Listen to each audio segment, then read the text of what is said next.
OSA എന്ന് പറയുന്ന reference മോഡലാണ്. ശരിക്കും പറഞ്ഞാൽ ആക്ച്വലി ISO ഡെവലപ്പ് ചെയ്ത ഒരു നെറ്റ്വർക്കിംഗ് മോഡലാണ് ശരിക്കും പറഞ്ഞാൽ OSA റെഫറൻസ് മോഡൽ എന്ന് പറയുന്നത്. ഇതിനെ നമ്മൾ പറയുന്നത് തന്നെ റെഫറൻസ് മോഡൽ എന്നാണ് പറയാം. മറ്റതിന് നമ്മൾ പ്രോട്ടോകോൾ സ്യൂട്ട് എന്നാണ് പറയാം. ഡിഫറൻസ് എന്താണെന്ന് വെച്ചിട്ടുണ്ടെങ്കിൽ ഇത് നമുക്ക് ശരിക്കും പറഞ്ഞാൽ ആ ഒരു നെറ്റ്വർക്കിങ്ങിൽ എങ്ങനെയാണ് കമ്മ്യൂണിക്കേഷൻ നടത്തുന്നതെന്ന് നമുക്ക് മനസ്സിലാക്കാൻ വേണ്ടിയിട്ടുള്ള ഒരു മോഡലാണ്.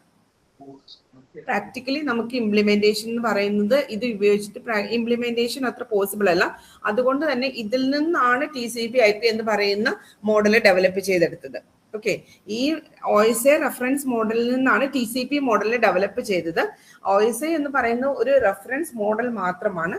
നമുക്ക് പ്രാക്ടിക്കലി ഇന്റർനെറ്റിലൊക്കെ യൂസ് ചെയ്യാൻ പറ്റുന്ന മോഡൽ എന്ന് പറയുന്നത് TCP/IP ആണ്. ഓക്കെ, OSAക്കകത്തുള്ള ഡിഫറൻസും OSAയിലും TCPയിലും ഉള്ള വ്യത്യാസം എന്താണെന്ന് വെച്ചിട്ടുണ്ടെങ്കിൽ OSAയിൽ നമ്മൾ 7 ലെയേഴ്സും TCPയിൽ 5 ലെയേഴ്സും ആണ് പറയാം. അതായത് ഇവിടെ ഈ ലെഫ്റ്റ് സൈഡിലുള്ള ഡയഗ്രാം 1.20 നോക്കിക്കഴിഞ്ഞാൽ നമുക്ക് മനസ്സിലാവും. അതിന്റെ ലെഫ്റ്റ് സൈഡിൽ കാണിച്ചിരിക്കുന്നത് OSI മോഡലും റൈറ്റ് സൈഡിൽ കാണിച്ചിരിക്കുന്നത് നമ്മൾ പഠിച്ച TCP/IP പ്രോട്ടോകോൾ സ്യൂട്ട് മോഡലുമാണ്. അതായത് TCP/IPയിലെ ആപ്ലിക്കേഷൻ ലെയർ ചെയ്യുന്ന ഫങ്ഷനാലിറ്റീസിനെ OSA റെഫറൻസ് മോഡലിൽ നമ്മൾ 3 ലെയേഴ്സ് ആയിട്ടാണ് ക്ലാസിഫൈ ചെയ്ത് വെച്ചിരിക്കുന്നത്. അതായത് OSAയിലെ ഏറ്റവും ആദ്യത്തെ ലെയർ ആയിട്ടുള്ള ആപ്ലിക്കേഷൻ ലെയർ, രണ്ടാമത്തെ പ്രസന്റേഷൻ ലെയർ, മൂന്നാമത്തെ സെക്ഷൻ ലെയർ. ഈ 3 ലെയറിനെയും കൂടെ ഒരുമിച്ചാണ് TCP/IPയില് TCP/IPയില് നമ്മൾ ഒരു സെക്കൻഡ്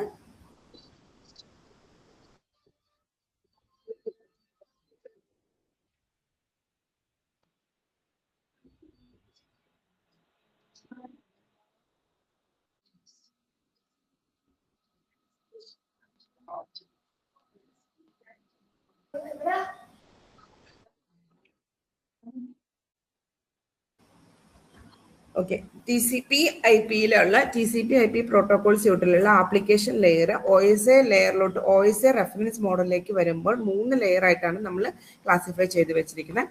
ആപ്ലിക്കേഷൻ ലെയറും അതുപോലെ തന്നെ പ്രസന്റേഷൻ ലെയർ, സെക്ഷൻ ലെയറും. ആപ്ലിക്കേഷൻ ലെയറിന്റെ ഫങ്ഷനാലിറ്റീസ് തന്നെ നമ്മൾ 3 ആയിട്ട് ഡിവൈഡ് ചെയ്ത് ഓരോ ലെയറിന് നമുക്ക് കൊടുക്കും.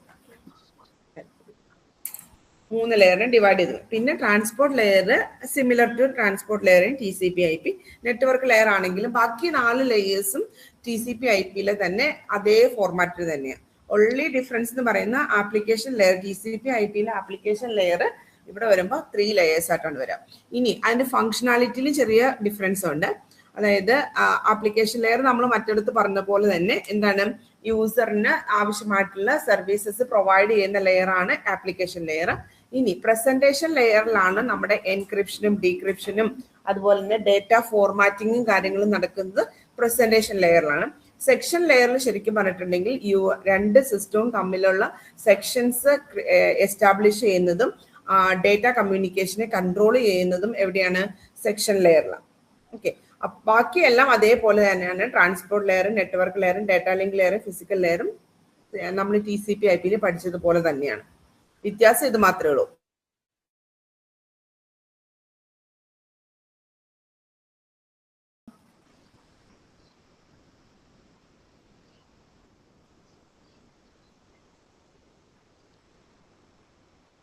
ഡിഫറൻസ് ഇവിടെ ഒരു ടേബിളിൽ ചുമ്മാ കൊടുത്തിട്ടുണ്ട്. OSA ആണെങ്കിൽ 7 ലെയേഴ്സ് ആണ്, TCP 5 ലെയേഴ്സ് ആണ്. OSA എന്ന് പറയുന്നത് റെഫറൻസ് മോഡലാണ്, TCP എന്ന് പറയുന്നത് പ്രോട്ടോകോൾ സ്യൂട്ട് ആണ്. OSA റെഫറൻസ് മോഡൽ ഡെവലപ്പ് ചെയ്ത ISO ആണ്. മറ്റത് നമ്മുടെ നെറ്റിന്റെ ഒക്കെ ഒരു ചെറിയൊരു ഫോമാണ്, DARPA എന്ന് പറഞ്ഞാൽ അതാണ് ആ ഒരു ഓർഗനൈസേഷനാണ് സയന്റിഫിക് റിസർച്ചിന് വേണ്ടിയിട്ട് ഡെവലപ്പ് ചെയ്തതാണ് TCP/IP. പ്രസന്റേഷൻ സെക്ഷൻ ലെയേഴ്സും സെപ്പറേറ്റ് ആണ് ഇതിനകത്ത് OSA മോഡലിനകത്ത്. TCPയിലെ ഇതെല്ലാം ആപ്ലിക്കേഷൻ ലെയറിൽ ഇൻക്ലൂഡഡ് ആയിരിക്കും.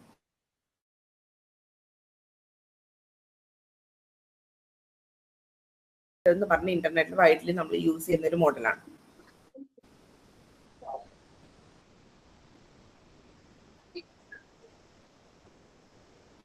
ഇനി നമുക്ക് നെക്സ്റ്റ് ആപ്ലിക്കേഷൻ ലെയറിലേക്ക് പോവാം.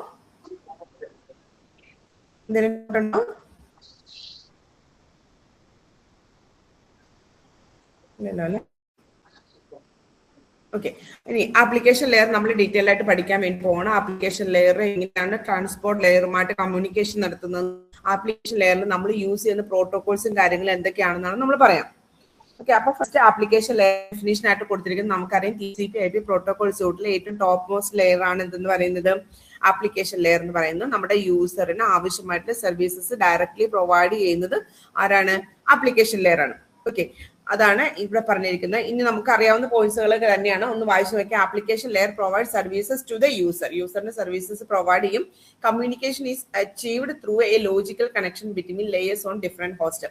അതായത് നമുക്കറിയാം സെൻഡറിന്റെ സൈഡിലും ആപ്ലിക്കേഷൻ ലെയർ ഉണ്ട്, റിസീവറിന്റെ സൈഡിലും ആപ്ലിക്കേഷൻ ലെയർ ഉണ്ട്. ഇവ തമ്മിൽ എന്തുണ്ടാവും? ഒരു ലോജിക്കൽ കണക്ഷൻ ഉണ്ടാവും. Two application layer behaves as if there is a direct connection between them. അവ നമ്മൾ ഡയറക്റ്റ് കണക്ഷൻ ഉള്ളത് പോലെയാണ് നമുക്ക് ഫീൽ ചെയ്യാം. In reality, data passes through all lower layers before reaching the destination. But actually എങ്ങനെയാണ് pass ചെയ്യുന്നത്? നമുക്കറിയാം. അതായത് ഇപ്പൊ എന്റെ A, B എന്ന് പറയുന്ന രണ്ട് ഡിവൈസസ് തമ്മിൽ കമ്മ്യൂണിക്കേഷൻ നടത്തുകയാണെങ്കിൽ A എന്ന് പറയുന്ന ആൾക്ക് യൂസറിന് സർവീസസ് പ്രൊവൈഡ് ചെയ്യുന്നത് അവിടുത്തെ ആപ്ലിക്കേഷൻ ലെയർ ആയിരിക്കും. അതുപോലെ തന്നെ B എന്ന് പറയുന്ന യൂസറിന് അവിടുത്തെ ആപ്ലിക്കേഷൻ ലെയർ ആണ് സർവീസ് പ്രൊവൈഡ് ചെയ്യുക. ഇനി ആക്ച്വലി ശരിക്കും അവിടെ ഒരു ലോജിക്കൽ കണക്ഷൻ ഉണ്ട്. അതായത് എയിലുള്ള ആപ്ലിക്കേഷൻ ലെയറും ബിയിലുള്ള ആപ്ലിക്കേഷൻ ലെയറും തമ്മിൽ എന്താണ്? ഒരു ലോജിക്കൽ കമ്മ്യൂണിക്കേഷൻ ഉണ്ട്. പക്ഷെ ഡയറക്റ്റ് ഡേറ്റ ട്രാൻസ്ഫർ ചെയ്യുന്നുണ്ട് അവിടെ ഇല്ല. പകരം എന്താ ചെയ്യുന്നത്? ഡേറ്റ എന്ന് പറയുന്നത് സെൻഡറിന്റെ സൈഡിൽ ആപ്ലിക്കേഷൻ ലെയറിൽ നിന്ന് ട്രാൻസ്പോർട്ട് ലെയറിൽ വന്ന്, അവിടെ നിന്ന് നെറ്റ്വർക്ക് ലെയറിൽ വന്ന്, അവിടെ നിന്ന് ഡേറ്റ ലിങ്ക് ലെയറിൽ വന്ന്, ഫിസിക്കൽ ലെയറിൽ വന്നിട്ട് ത്രൂ എന്താണ് വയർഡ് ഓർ വയർലെസ് മീഡിയ വഴി എന്ത് ചെയ്യും? റിസീവറിന്റെ സൈഡിലുള്ള ഫിസിക്കൽ ലെയറിലെത്തും. പിന്നെ അത് ഡേറ്റ ലിങ്ക് ലെയറിലേക്ക് പോകും, പിന്നെ അത് നെറ്റ്വർക്ക് ലെയറിൽ പോകും, പിന്നെ അത് ട്രാൻസ്പോർട്ട് ലെയറിൽ പോയി, പിന്നെ അത് ആപ്ലിക്കേഷൻ ലെയറിൽ വരാം. ഈ എല്ലാ ലെയേഴ്സിലൂടെ എന്ത് ചെയ്യും?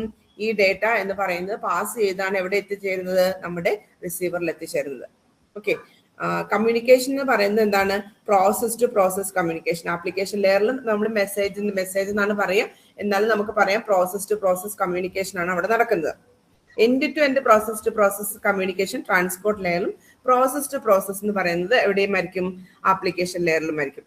ഇനി ഇവിടെ ആക്ച്വലി ഒരു പ്രോസസ് എന്ന് പറഞ്ഞാൽ A എന്ന് പറയുന്ന ഡിവൈസിലെ ഒരു പ്രോസസ്, B എന്ന് പറയുന്ന ഡിവൈസിലെ ഒരു പ്രോസസ്സുമായിട്ടാണ് കമ്മ്യൂണിക്കേഷൻ നടത്തുക. അവിടെ അപ്പൊ ഫസ്റ്റ് എന്ത് ചെയ്യണം? A എന്ത് ചെയ്യണം?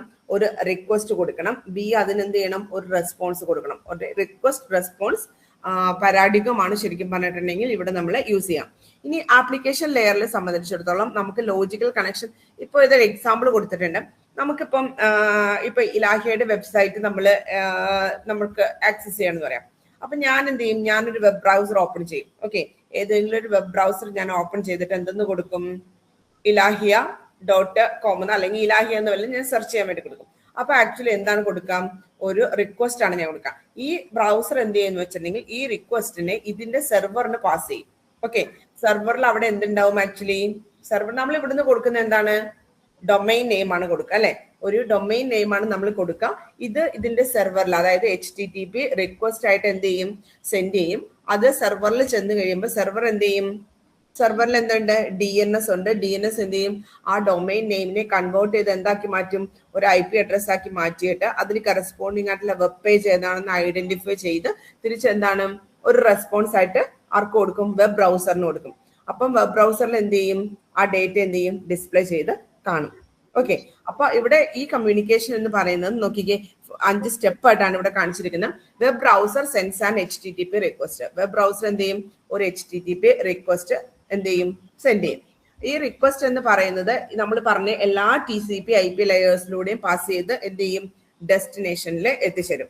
അവിടെ എന്തുണ്ടാവും? വെബ് സെർവർ ഉണ്ടാവും. അതെന്ത് ചെയ്യും? ഈ റിക്വസ്റ്റിന് എന്ത് ചെയ്യും? അക്സെപ്റ്റ് ചെയ്യും. എന്നിട്ട് ആ സെർവർ എന്ത് ചെയ്യും? ആ റിക്വസ്റ്റിനെ പ്രോസസ് ചെയ്തിട്ട് എന്ത് ചെയ്യും? അതിന് ഒരു റെസ്പോൺസ് എന്ത് ചെയ്യും? തിരിച്ച് ബ്രൗസറിന് കൊടുക്കും. ഓക്കെ, ഇനി ബ്രൗസർ എന്ത് ചെയ്യും? ആ ആപ്ലിക്കേഷൻ എന്ത് ചെയ്യും? നമുക്ക് ആവശ്യമായിട്ടുള്ള ആ ഒരു ഡേറ്റ ഫോർമാറ്റിലേക്ക് കൺവേർട്ട് ചെയ്ത് നമുക്ക് എന്ത് ചെയ്യും? ഡിസ്പ്ലേ ചെയ്ത് കാണിച്ചു തരും.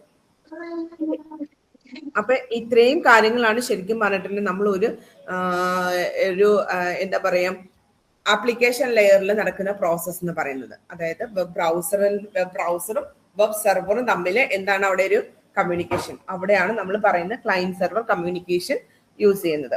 ഓക്കെ, അപ്പൊ നമ്മുടെ ക്ലയന്റ് എന്ന് പറയുന്ന വെബ് ബ്രൗസർ യൂസ് ചെയ്യുന്ന ആള് ക്ലയന്റ് ആയിട്ട് ആക്ട് ചെയ്യും. നമ്മൾ ഏതിൻ്റെയാണോ ഡൊമൈൻ നെയിം കൊടുക്കുക അതിനൊരു സെർവർ ഉണ്ടാവും. ആ സെർവർ ആയിരിക്കും എന്തെന്ന് പറയുന്നത് സെർവറായിട്ട് ആക്ട് ചെയ്യുന്നത്.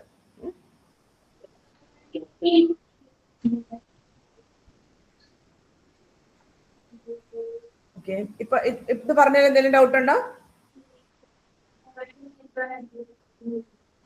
ആരെയും എന്തെങ്കിലും ചോദിക്കണ്ടോ?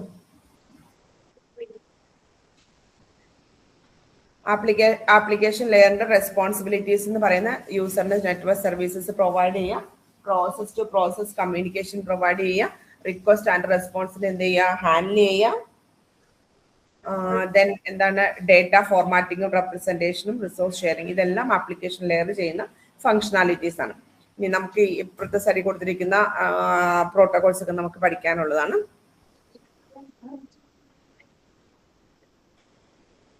ഇനി ആപ്ലിക്കേഷൻ ലെയർ പാരാഡിക്കം എന്ന് പറഞ്ഞു കഴിഞ്ഞാൽ എങ്ങനെയൊക്കെയാണ് ആപ്ലിക്കേഷൻ ലെയറിൽ ആ പ്രോസസ് ടു പ്രോസസ് കമ്മ്യൂണിക്കേഷൻ നടക്കുന്നത്. ഓക്കെ, നമുക്കറിയാം എന്താണ് രണ്ട് ഡിവൈസസ് തമ്മിൽ കമ്മ്യൂണിക്കേഷൻ നടത്തണമെന്ന് പറഞ്ഞാൽ സെൻഡറിന്റെ സൈഡിൽ എന്തുണ്ടാവും, ഒരു പ്രോസസ് ഉണ്ടാവും, റിസീവറിന്റെ സൈഡിൽ എന്തുണ്ടാവും, ഒരു പ്രോസസ് ഉണ്ടാവും. ഓക്കെ, ഒരു സെക്കൻഡ്. എന്താ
ഓക്കെ, രണ്ട് രീതിയിലുള്ള ആർക്കിടെക്ചർ ആണുള്ളത്. പിയർ ടു പിയർ ആർക്കിടെക്ചർ ഉണ്ട്, ക്ലയന്റ് സെർവർ ആർക്കിടെക്ചർ ഉണ്ട്. സോറി ട്ടോ.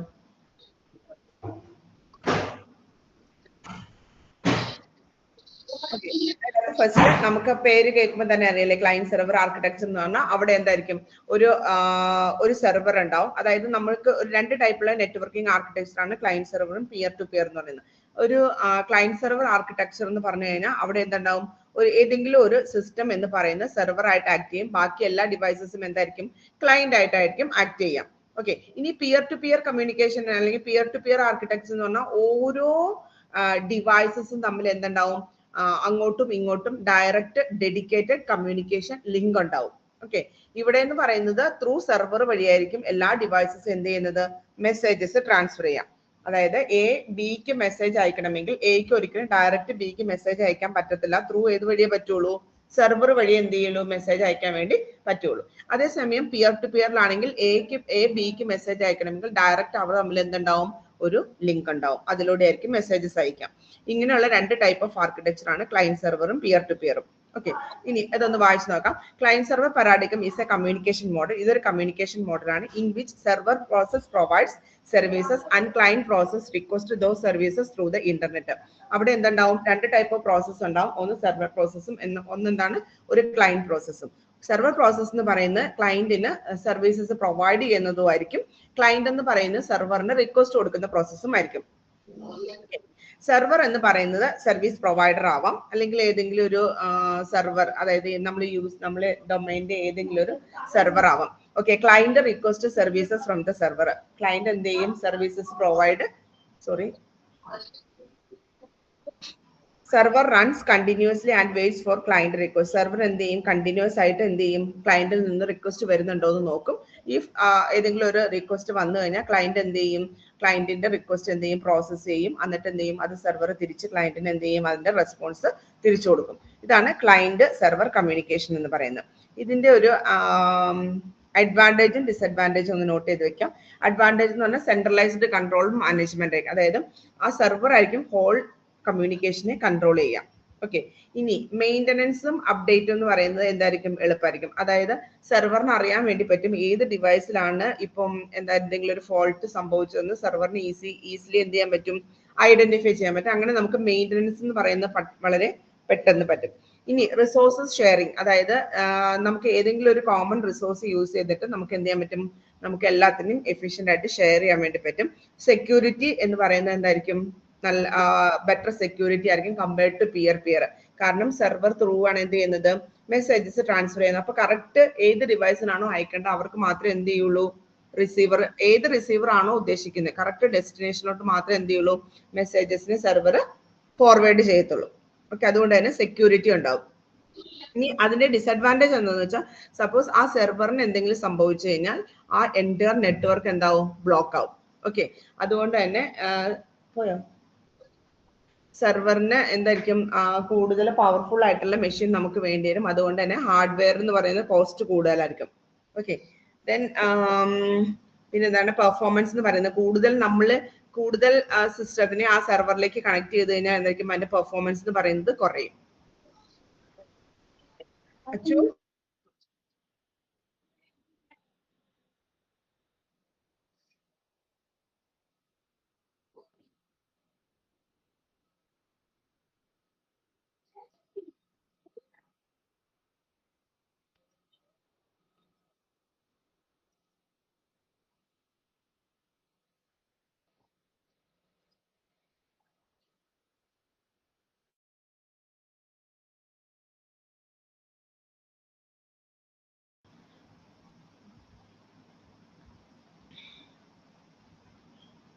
ഓക്കെ, ഇനി പിയർ ടു പിയർ കമ്മ്യൂണിക്കേഷൻ എന്ന് പറഞ്ഞാൽ ഇതും ഒരു കമ്മ്യൂണിക്കേഷൻ മോഡലാണ് in which every computer can act as both service പ്രൊവൈഡറിന്റെ സർവീസ് റിക്വസ്റ്റ്. എല്ലാ കമ്പ്യൂട്ടറും അല്ലെങ്കിൽ എല്ലാ ഡിവൈസും എന്താണ്? സെർവർ ആയിട്ടും ക്ലയന്റ് ആയിട്ടും, അതായത് സർവീസ് പ്രൊവൈഡ് ചെയ്യുന്ന പ്രോസസ് ആയിട്ട് ആക്ട് ചെയ്യും. അതുപോലെ തന്നെ സർവീസ് റിക്വസ്റ്റ് ചെയ്യുന്ന പ്രോസസ് ആയിട്ടും എന്ത് ചെയ്യും? ആക്ട് ചെയ്യും. അവിടെ ഒരു ഡെഡിക്കേറ്റഡ് സെർവറിന്റെ ആവശ്യം ഇല്ല. Okay, no dedicated server is required. Responsibility എന്ന് പറയുന്നത് എല്ലാ ഡിവൈസസിനും ഈക്വൽ ആയിട്ടുള്ള responsibility. A peer can provide services to other peers. ഒരു ഡിവൈസ് എന്ന് പറയുന്ന ബാക്കി എല്ലാ ഡിവൈസസിനും എന്ത് ചെയ്യും? സർവീസസ് പ്രൊവൈഡ് ചെയ്യും. അതുപോലെ തന്നെ എല്ലാ ഡിവൈസസിൽ നിന്നും എന്ത് ചെയ്യും? സർവീസിനെ അക്സെപ്റ്റ് ചെയ്യുകയും ചെയ്യും. ഓക്കെ, എല്ലാ കമ്പ്യൂട്ടറിനും ആ നെറ്റ്വർക്കിൽ ഈക്വൽ പ്രയോറിറ്റി ആണ്. വർക്ക് ലോഡ് എന്ന് പറയുന്ന എല്ലാവർക്കും ഷെയറബിൾ ആയിരിക്കും. ഇതാണ് പിയർ ടു പിയർ കണക്ഷൻ എന്ന് പറയാം. ഇതിന്റെ അഡ്വാൻറ്റേജസും ഡിസഡ്വാൻറ്റേജസും നോക്കുകയാണെങ്കിൽ നമുക്ക് ഡെഡിക്കേറ്റഡ് സെർവറിന്റെ ആവശ്യമില്ല. ഓക്കെ, എക്സ്പെൻസ്, അതായത് നമുക്കറിയാം സെർവറിന്റെ എക്സ്പെൻസ് എന്ന് പറയുന്നത് കൂടുതലാണ്. അവിടെ എക്സ്പെൻസ് എന്ത് ചെയ്യും? കുറയും. ഓക്കെ, അതുകൊണ്ട് തന്നെ കോസ്റ്റ് കുറവായിരിക്കും. Easily scalable. നമുക്ക് എന്താണ്? കൂടുതൽ ഡിവൈസസിന് ഇതിനകത്തേക്ക് ആഡ് ചെയ്യാൻ വേണ്ടിയിട്ട് വലിയ ബുദ്ധിമുട്ടൊന്നുമില്ല. കാരണം എന്താണ്?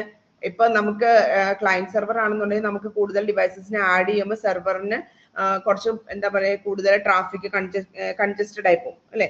പക്ഷെ ഇവിടെ എന്താണ്? അങ്ങനെ ഒരു പിയർ ടു പിയർ ആയതുകൊണ്ട് നമുക്ക് എത്രമാത്രം ഡിവൈസസിന് വേണമെങ്കിലും നമുക്ക് ഈസിലി എന്ത് ചെയ്യാൻ പറ്റും? ആഡ് ചെയ്യാൻ പറ്റും. ഓക്കെ, വർക്ക് ലോഡ് എന്ന് പറയുന്നത് എല്ലാവർക്കും ഈക്വലി ഡിസ്ട്രിബ്യൂട്ടഡ് ആയിരിക്കും. യൂട്ടിലൈസേഷൻ എന്ന് പറയുന്നത് ബെറ്റർ ആയിരിക്കും. സെക്യൂരിറ്റിയാണ് ഇവിടുത്തെ ഒരു പ്രോബ്ലം എന്ന് പറയാം. അതായത് എ ബിക്ക് മെസ്സേജസ് അയച്ചു കഴിഞ്ഞിട്ടുണ്ടെങ്കിൽ എന്താണ് അവിടെ നമുക്ക് സെർവർ ഉള്ളതുകൊണ്ട് സെക്യൂർ ഉണ്ടായിരുന്നു. ഇവിടെ സെർവർ ഇല്ലാത്തതുകൊണ്ട് അതിന് സെക്യൂരിറ്റി എന്ന് പറയുന്ന ഒരു പ്രോബ്ലം ആയിട്ട് നമുക്ക് പറയാൻ വേണ്ടി പറ്റും. പിന്നെ ഡിസ്ട്രിബ്യൂട്ടർ സർവീസസ് എന്ന് പറഞ്ഞാൽ നമുക്ക് പല സ്ഥലത്തായിട്ട് കിടക്കുന്ന സർവീസസിനെ എന്താണ് മാനേജ് ചെയ്യാനുള്ള ഡിഫിക്കൽട്ട് ആയിരിക്കും. കാരണം അതിനെ കമ്പൈൻ ചെയ്ത് എടുക്കാനുള്ള ഒരു ബുദ്ധിമുട്ട് ഉണ്ടാവും. പിന്നെ ഇത് നമുക്ക് ഇന്റർനെറ്റ് പോലെയുള്ള ആപ്ലിക്കേഷൻസിൽ നമുക്ക് അത്ര യൂസ് ചെയ്യാൻ പറ്റുന്ന ഒരു സിനാരിയോ അല്ല. ഇത്രയുമാണ് പിയർ ടു പിയറിന്റെ അഡ്വാൻറ്റേജസും ഡിസഡ്വാൻറ്റേജ്. രണ്ട് രീതിയിലുള്ള നെറ്റ്വർക്കിംഗ് ആർക്കിടെക്ചേഴ്സ് അല്ലെങ്കിൽ പരാഡികം ആണ് എന്തെന്ന് പറയുന്നത് peer to peer client server. Mixed paradigm എന്ന് പറഞ്ഞിട്ടുണ്ടെങ്കിൽ എന്ന് പറയുന്ന ബോത്ത് ക്ലയന്റ് സെർവറും അതുപോലെ തന്നെ പിയർ ടു പിയറിന്റെയും കോമ്പിനേഷൻ ആണ് എന്തെന്ന് പറയുന്നത് മിക്സഡ് പാരാഡിഗം എന്ന് പറയാം. ഓക്കെ, ഇവിടെ എന്തായിരിക്കും ഒരു സെൻട്രൽ സെർവർ ഉണ്ടാവും.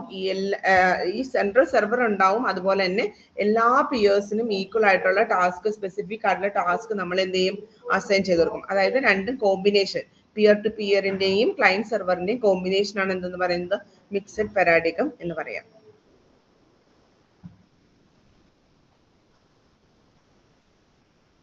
ഇനി ക്ലയന്റ് സെർവറിനകത്ത് ക്ലയന്റ് നമ്മൾ പറഞ്ഞല്ലോ റിക്വസ്റ്റ് എന്ത് ചെയ്യും സെൻഡ് ചെയ്യും. ക്ലയന്റ് എന്ന് പറയുന്ന റിക്വസ്റ്റ് സെൻഡ് ചെയ്യും.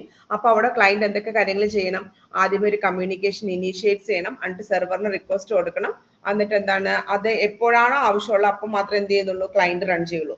സെർവർ എന്ന് പറയുന്നത് ക്ലയന്റിന് സർവീസസ് പ്രൊവൈഡ് ചെയ്യുന്നതാണ്. ഇത് എപ്പോഴും കണ്ടിന്യൂസ് ആയിട്ട് റൺ ചെയ്യുക. ക്ലയന്റ് എന്ന് പറയുന്നത് എപ്പോഴാണോ ക്ലയന്റിന് ആവശ്യമുള്ളത്, സർവീസസ് ആവശ്യമുള്ള അന്നേരം മാത്രമേ എന്ത് ചെയ്യുള്ളൂ വർക്ക് ചെയ്യുന്നുള്ളൂ. പക്ഷെ സെർവർ എന്ന് പറയുന്ന ഫുള്ളി എന്തായിരിക്കും എല്ലാ സമയത്തും റൺ ചെയ്തുകൊണ്ടിരിക്കുന്ന ഒരു പ്രോസസ്സാണ് സെർവർ എന്ന് പറയുന്നത്. കാരണം എപ്പോഴാണോ ക്ലയന്റിൽ നിന്ന് റിക്വസ്റ്റ് വരുന്നതെന്ന് അറിയത്തില്ല. അതുകൊണ്ട് കണ്ടിന്യൂസ് ആയിട്ട് എന്താണ് ഈ സെർവർ പ്രോസസ്സ് റൺ ചെയ്തുകൊണ്ടേയിരിക്കും. പിന്നെ അടുത്തത് API. API എന്ന് പറയുന്നത് വളരെ ഇമ്പോർട്ടന്റ് ആയ ടോപ്പിക്കാണ്. Application programming interface. ഇതെന്ന് പറയുന്നത് നമുക്ക് ഓപ്പറേറ്റിംഗ് സിസ്റ്റത്തിനെ, അതായത് നമുക്കറിയാം ആപ്ലിക്കേഷൻ പ്രോഗ്രാംസ് എന്ന് പറയുന്നത് ഏത് ലെയറിലുള്ളതാണ്?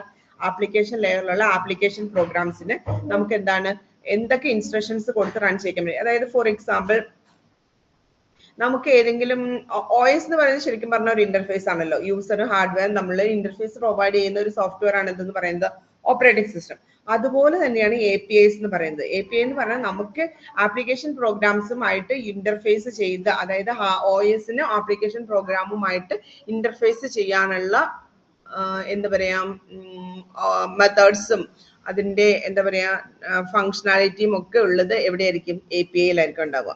ഓക്കെ, അപ്പൊ API എന്ന് പറയുന്നത് നമുക്ക് ശരിക്കും പറഞ്ഞിട്ടുണ്ടെങ്കിൽ അവിടെ ചെയ്യുന്ന എന്താണെന്ന് വെച്ചിട്ടുണ്ടെങ്കിൽ രണ്ട് ആപ്ലിക്കേഷൻ പ്രോഗ്രാംസ് തമ്മിലുള്ള കമ്മ്യൂണിക്കേഷന് ഹെൽപ്പ് ചെയ്യുന്നതാണ് API. അപ്പൊ ഫസ്റ്റ് അവിടെ എന്ത് ചെയ്യണം? API എന്ന് പറയുന്നത് ഫസ്റ്റ് ഈ രണ്ട് പ്രോസസ്സ് പറഞ്ഞല്ലോ, അവ തമ്മിൽ എന്ത് ചെയ്യണം? ഒരു കണക്ഷൻ എന്ത് ചെയ്യണം? ഓപ്പൺ ചെയ്യണം. ഓക്കെ, എന്നിട്ട് എ ബിയും തമ്മിലാണ് അവ തമ്മിൽ എന്ത് ചെയ്യും? ഒരു കണക്ഷൻ ഓപ്പൺ ചെയ്ത് A എന്ത് ചെയ്യും? ഡേറ്റനെ സെൻഡ് ചെയ്യും, B എന്ത് ചെയ്യും? ഡേറ്റനെ റിസീവ് ചെയ്യും. അത് കഴിയുമ്പോൾ എന്ത് ചെയ്യും? ആ കണക്ഷൻ എന്ത് ചെയ്യും? ക്ലോസ് ചെയ്യും. അങ്ങനെ സിമ്പിൾ ആയിട്ട് വർക്ക് ചെയ്യുന്ന ഒരു സെറ്റ് ഓഫ് പ്രോഗ്രാംസിനാണ് നമ്മൾ API എന്ന് പറയാം.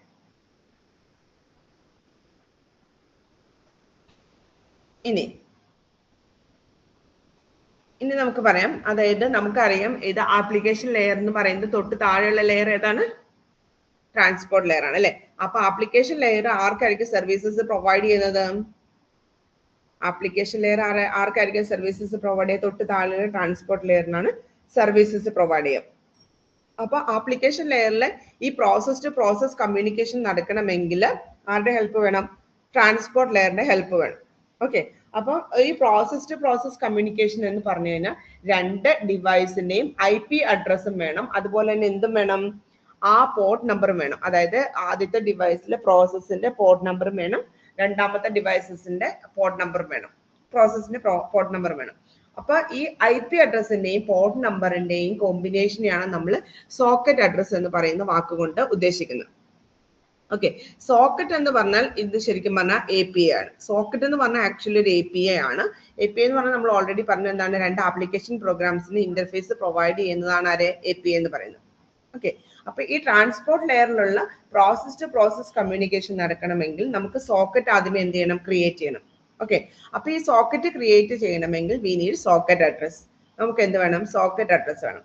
സോക്കറ്റ് അഡ്രസ് എന്ന് പറഞ്ഞിട്ടുണ്ടെങ്കിൽ is the combination of IP address and port number. IP address എന്ന് പറഞ്ഞാൽ നമുക്കറിയാം എന്താണ്, ഒരു ഡിവൈസിനെ ഐഡന്റിഫൈ ചെയ്യാനുള്ള യൂണീക്ക് ആയിട്ടുള്ള അഡ്രസ് ആണ് എന്തെന്ന് പറയാം, IP address എന്ന് പറയാം. ഇനി പോർട്ട് നമ്പർ എന്ന് പറഞ്ഞാൽ ഒരു ഡിവൈസിൽ ഒരു പ്രോസസ്സിനെ ഐഡന്റിഫൈ ചെയ്യാനുള്ള യൂണീക്ക് ആയിട്ടുള്ള ഒരു നമ്പർ ആണ് എന്തെന്ന് പറയാം, പോർട്ട് നമ്പർ. ഈ പോർട്ട് നമ്പറും IP അഡ്രസ്സും കൂടെ കിട്ടിയാൽ മാത്രമേ നമുക്ക് എന്താവത്തുള്ളൂ, സോക്കറ്റ് അഡ്രസ് ആവത്തുള്ളൂ. ഈ സോക്കറ്റ് അഡ്രസ് കിട്ടിയാൽ മാത്രമേ നമുക്ക് എന്ത് ചെയ്യാൻ പറ്റുള്ളൂ, അവ തമ്മിൽ രണ്ട് പ്രോസസ്സുകൾ തമ്മിൽ നമുക്ക് എന്ത് ചെയ്യാൻ പറ്റത്തുള്ളൂ, സോക്കറ്റ് ക്രിയേറ്റ് ചെയ്യാൻ പറ്റുള്ളൂ. ഓക്കെ, അപ്പൊ ഈ സോക്കറ്റ് അതായത് എപ്പോഴും ഒരു ക്ലയന്റ് പ്രോസസ്സ് ഉണ്ടെങ്കിൽ ആ ക്ലയന്റ് പ്രോസസ്സ് റിക്വസ്റ്റ് അയക്കുന്നതും, അപ്പൊ A-B എടുക്കാം, എ എന്ന് പറയുന്ന ക്ലയന്റ്, ബി എന്ന് പറയുന്ന സെർവർ ആണെങ്കിൽ എ എന്ന് പറയുന്നത് റിക്വസ്റ്റ് അയക്കുന്നതും ബി അവിടെ റിക്വസ്റ്റിനെ അക്സെപ്റ്റ് ചെയ്യുന്നതും സോക്കറ്റ് വഴിയാണ്. അതുപോലെ തന്നെ ബി എന്ന് പറയുന്ന റെസ്പോൺസ് തിരിച്ചു കൊടുക്കുമല്ലോ, അതിന്റെ എന്ത് ചെയ്യും, റെസ്പോൺസ് തിരിച്ചു കൊടുക്കും, റിക്വസ്റ്റിന് റെസ്പോൺസ് തിരിച്ചു തരും. ആ റെസ്പോൺസ് അയക്കുന്നതും ഇവിടെ ആ എ എന്ന് പറയുന്ന റെസ്പോൺസ് സ്വീകരിക്കുന്നതും ഏത് വഴിയായിരിക്കും, സോക്കറ്റ് എന്ന് പറയുന്ന ഇന്റർഫേസ് വഴിയായിരിക്കും. ഓക്കെ, അപ്പൊ സോക്കറ്റ് എന്ന് പറയുന്നത് എന്താണ്, ആക്ച്വലി ഈ സെൻഡറിന്റെ സൈഡിലും റിസീവറിന്റെ സൈഡിലും ആപ്ലിക്കേഷൻ ലെയറിലും വരുന്ന ഒരു ഇന്റർഫേസ് ആണ് ആക്ച്വലി എന്തെന്ന് പറയാം, സോക്കറ്റ് എന്ന് പറയാം. ഓക്കെ, ഇനി ഇതൊന്ന് വായിച്ചു നോക്കിയേ. A socket is an abstraction that act as an end point four communication between A client process and A server process. ഇതിന്റെ ഈ താഴത്തെ ഡയഗ്രം ഒന്ന് നോക്കും. താഴത്തെ ഡയഗ്രം നോക്കിക്കഴിഞ്ഞാൽ നമുക്ക് മനസ്സിലാവും. അതായത് ഇവിടെ ഇത് ക്ലയന്റ് പ്രോസസ്, അതായത് നമ്മുടെ സെൻഡറിന്റെ സൈഡില് പ്രോസസ്സാണ് ക്ലയന്റ് പ്രോസസ് എന്ന് പറയാം. റിസീവറിന്റെ സൈഡിലുള്ളതാണ് സെർവർ പ്രോസസ് എന്ന് പറയാം. രണ്ടിന്റെയും ആപ്ലിക്കേഷൻ ലെയർ ആണ് കാണിച്ചിരിക്കുന്നത്. ഓക്കെ, ഇനി എന്താണ്, ഇവിടെ ഒരു സോക്കറ്റ് ഉണ്ട്. സോക്കറ്റ് എന്ന് പറഞ്ഞാൽ എന്താ, ഞാൻ പറഞ്ഞു ഇന്റർഫേസ് ആണെന്ന് പറഞ്ഞു. ആപ്ലിക്കേഷൻ ലെയറിലുള്ള ഇന്റർഫേസ് ആണ് എന്ത്, സോക്കറ്റ് എന്ന് പറയാം. ഇനി ഈ ക്ലയന്റ് പ്രോസസ് എന്ന് പറയുന്നത് റിക്വസ്റ്റ് അയക്കുന്നത് ഏത് വഴിയാണ്, ഈ സോക്കറ്റിലോട്ടാണ് അയക്കുന്നത്. ഓക്കെ, ഈ സോക്കറ്റ് വഴിയാണ് എന്ത് ചെയ്യുന്നത്, അവിടെ ഈ നമ്മൾ ആദ്യമേ തന്നെ പറഞ്ഞായിരുന്നല്ലോ ഒരു ലോജിക്കൽ കണക്ഷൻ ഉണ്ടെന്ന് ആപ്ലിക്കേഷൻ ലെയറുകൾ തമ്മിൽ. ആ ലോജിക്കൽ കണക്ഷൻ സാധ്യമാക്കുന്നത് എന്തിലൂടെയാണ്, ഈ സോക്കറ്റിലൂടെയാണ്. അപ്പം എന്താണ്, ക്ലയന്റ് പ്രോസസ്സ് റിക്വസ്റ്റ് അയക്കുന്നത് ഈ സോക്കറ്റിലോട്ടാണ്. സെർവർ പ്രോസസ് എന്ത് ചെയ്യുന്നത്, ഈ റിക്വസ്റ്റിനെ അക്സെപ്റ്റ് ചെയ്യുന്നതും എന്താണ്, ഇവിടുത്തെ സെർവറിന്റെ സൈഡിലുള്ള സോക്കറ്റ് വഴിയാണ്. ഓക്കെ, അതുപോലെ തന്നെ സെർവർ എന്ന് പറയുന്നത് റെസ്പോൺസ് കൊടുക്കുന്നത് സെർവറിന്റെ സോക്കറ്റ് വഴിയാണ്.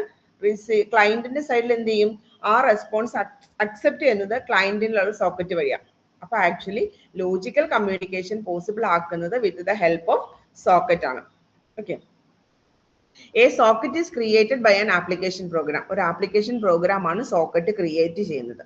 കമ്മ്യൂണിക്കേഷൻ എന്ന് പറയുന്നത് രണ്ട് സോക്കറ്റുകൾ തമ്മിലാണ്. Okay, client send request through it socket. Client എന്ത് ചെയ്യുന്നുണ്ട്, അതിന്റെ റിക്വസ്റ്റ് സോക്കറ്റിലൂടെയാണ് സെൻഡ് ചെയ്യുന്നത്. അതുപോലെ തന്നെ എന്താണ്, സെർവർ എന്ത് ചെയ്യുന്നുണ്ട്, ആ റെസ്പോൺസിനെ സെൻഡ് ചെയ്യുന്നത് സോക്കറ്റിലൂടെയാണ്. ഓക്കെ, ആക്ച്വലി സോക്കറ്റ് എന്ന് പറയുന്നത് actors both source and destination of data. രണ്ടിടത്തും സോക്കറ്റ് ആണ് എന്ത് ചെയ്യുന്നത്, സോഴ്സ് ആയിട്ടും ഡെസ്റ്റിനേഷൻ ആയിട്ടും ആക്ട് ചെയ്യാം. ഓക്കെ, then socket address എന്ന് പറയുന്നത് is a combination of IP address in a collection of IP address plus port number ആണ്. നമുക്കറിയാം IP address എന്ന് പറയുന്നത് എത്രയാണ്, 32 ബിറ്റ് ആണ്. പോർട്ട് നമ്പർ എന്ന് പറയുന്നത് എത്രയാണ്, 16 ബിറ്റ് ആണ്. Okay, 16 bit. ഓക്കെ, ഇനി ഈ 16 ബിറ്റ് എന്ന് പറയുമ്പോൾ how many addresses are possible? എത്ര IP addresses, IPv4 ആണ് നമ്മൾ യൂസ് ചെയ്യുന്നതെങ്കിൽ എത്രയായിരിക്കും, 32 ബിറ്റ് ആണ് IP അഡ്രസ്. അപ്പൊ നമുക്ക് എത്ര IP അഡ്രസ് ജനറേറ്റ് ചെയ്യാൻ പറ്റും, ആർക്കെങ്കിലും പറയാമോ?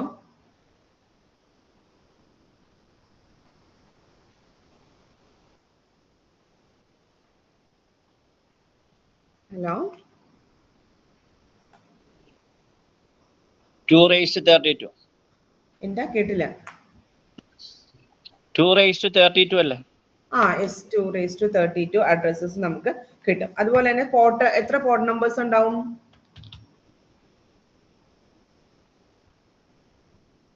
എത്ര പോർട്ട് നമ്പേഴ്സ് ഉണ്ടാവും, 16 ബിറ്റ് അല്ലേ പോർട്ട് നമ്പർ, അപ്പൊ എത്ര എണ്ണം ഉണ്ടാവും,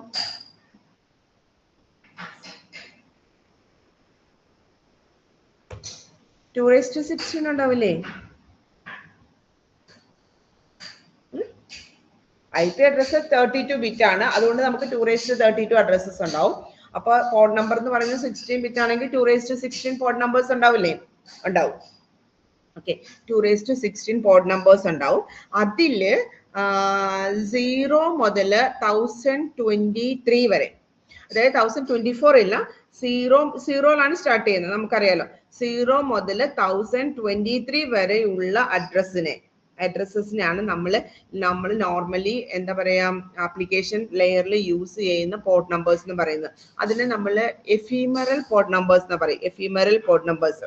ഓക്കെ, രജിസ്റ്റേർഡ് പോർട്ട് നമ്പേഴ്സ് അല്ലെങ്കിൽ എഫിമറൽ പോർട്ട് നമ്പേഴ്സ്, ഇതാണ് നമ്മൾ നോർമലി യൂസ് ചെയ്യുന്ന പോർട്ട് നമ്പേഴ്സ്. അതായത് നമ്മുടെ സെർവർ HTTPയുടെ പോർട്ട് നമ്പർ എത്രയാ? HTTP സെർവറിന്റെ പോർട്ട് നമ്പർ നമ്മൾ എപ്പോഴും കാണുന്നല്ലേ, URL-ലൊക്കെ മിക്കവാറും കാണുന്ന ഒരു സാധനമാണ്. HTTPയുടെ പോർട്ട് അഡ്രസ് പോർട്ട് നമ്പർ 8080 കണ്ടിട്ടില്ലേ? ഓക്കെ, അപ്പൊ അങ്ങനെ നമ്മൾ 0 മുതൽ 1023 വരെയുള്ള എഫിമറൽ പോർട്ട് നമ്പേഴ്സ് ആണ് നമ്മൾ സെർവർ പ്രോസസ്സിനും ക്ലയന്റ് പ്രോസസ്സിനും വേണ്ടിയിട്ട് യൂസ് ചെയ്യുന്നത് കേട്ടോ.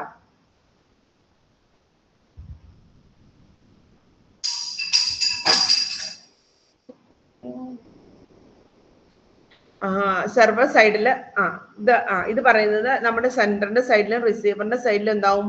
സോക്കറ്റ് അഡ്രസ് ഉണ്ടാവും. ഓക്കെ, ആ സോക്കറ്റ് അഡ്രസ് എന്ന് പറയുന്നത് എത്ര? IP അഡ്രസ് നമുക്കറിയാം 32 ബിറ്റ് ആണെന്ന്. പോർട്ട് നമ്പർ എന്ന് പറയുന്നത് 16 ബിറ്റ് ആണ്. അത് തന്നെയാണ് ഇവിടെ പറയാം. ഓക്കെ, ഇനി ഇവിടെ